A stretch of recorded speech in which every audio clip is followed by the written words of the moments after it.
és que ho tenen tot. El paral·lel. Un grup de socis del 3C han gaudit de la ruta dels teatres del Paral·lel, una ruta organitzada juntament amb Viena Edicions i amb dos guies de luxe, Carme Tiers i Xavier Muniesa, autors del llibre Barcelona Ciutat de Teatres. Una ruta on hem descobert moltes coses. Vinc de la ciutat fortalesa.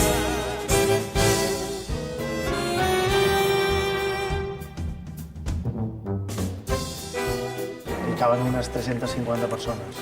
També depenent de l'espectacle, perquè tenim una taula de so. La taula de so en aquests moments està a la part de dalt. També això depèn del que requereixi l'espectacle que tenim en els moments.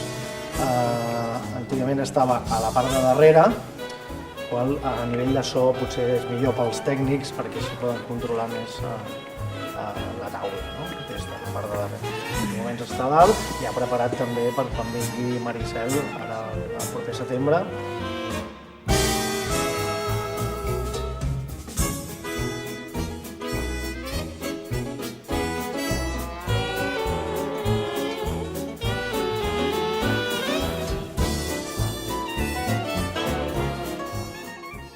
Six, seven, eight.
Després de l'entrada dels nacionals, doncs, òbviament, tota manifestació de cultura catalana va quedar bastant apartada, no? O prohibida.